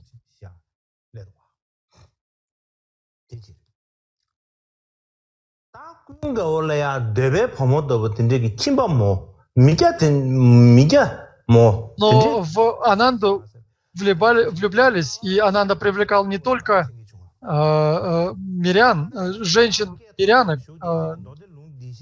женщин, которые не являлись монахами. Это происходило и с монахами. И в 4 агамах, в тексте Виная, который называется «4 агамы», сохранившийся на китайском языке, существует повествование о том, как Бхикшуни из Кашамби, из города, который назывался Кашамби, делала вид, что она болеет для того, чтобы пригласить к себе Ананду. На самом же деле, эта Бхикшуни влюбилась в Ананду, и так как она в него влюбилась, так как он ей очень нравился, она решила пригласить его к себе. И используя эту возможность, она желала очаровать его. И, по всей видимости, так как она делала вид, что она больная, она не была полностью одета, и когда Ананда вошел, он сразу же повернулся к ней, повернулся спиной и сказал, что так не подобает поступать, и затем она надела монашескую одежду. И Ананда не был архатом, он не оставил полностью привязанность и неведение, и у него присутствовала страсть, но он обладал высокой степенью осознанности, и поэтому никогда не поддавался страсти. И поэтому, когда эта монахиня, сделав вид, что она болеет, пригласила Ананду, он сразу же попросил ее одеться, принять подобающий вид.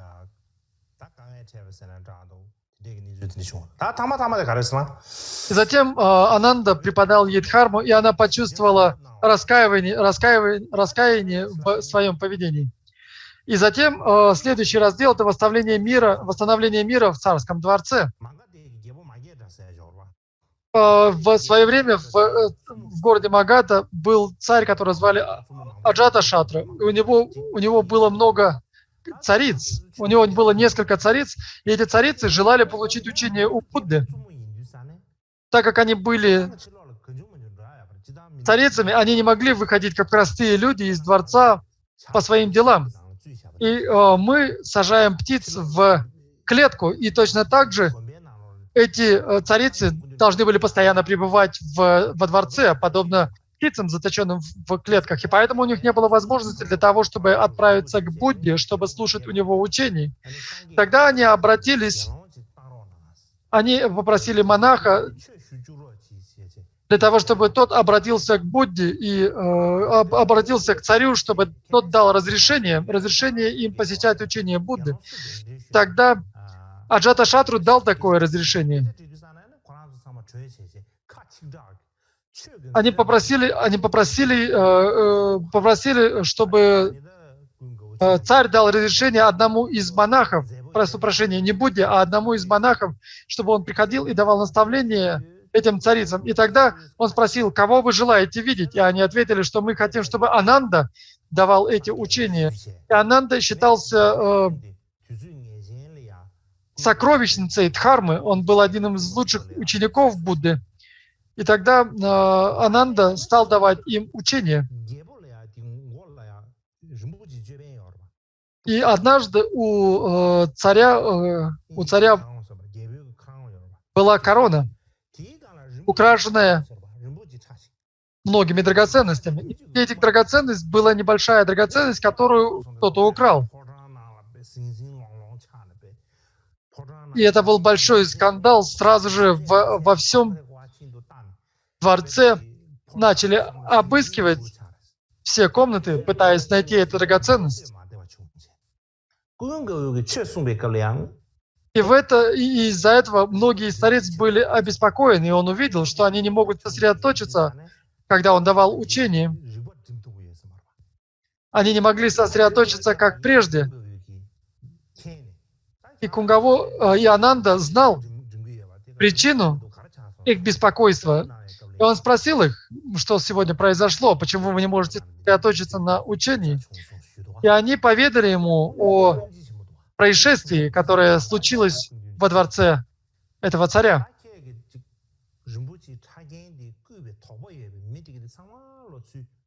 И тогда Ананда сказал царю: соберите всех тех, кого вы подозреваете в воровстве этой драгоценности. И затем всех этих людей пригласили во двор дворца, и он сказал им: поставьте палатку, поставьте тент, в котором поместите большой кувшин, наполненный водой. И затем по одному приглашайте этих людей в этот тент.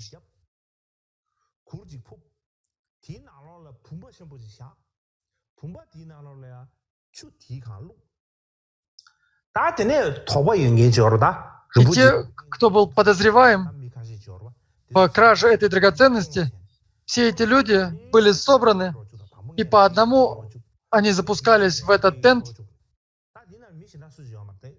и более никого не было, только те, кого подозревали в воровстве. И в этой палатке, как уже говорилось прежде, не было ничего, кроме этого кувшина, наполненного водой. И затем Ананда обратился к подозреваемым. Он сказал, что тот, кто украл эту драгоценность вас есть возможность сейчас поместить ее в этот кувшин с водой, для того, чтобы разрешить эту проблему. И тот, кто своровал эту драгоценность, он положил эту драгоценность в вазу, в этот кувшин с водой. И таким образом этот человек был не наказан, потому что было неизвестно, кто же совершил эту кражу. Те подозреваемые одни за другим заходили в этот тент, и один из них, тот, кто украл эту драгоценность, бросил эту драгоценность в кувшин. И таким образом Ананда смог умиротворить, смог устранить эту проблему во дворце, смог восстановить покой в этом дворце.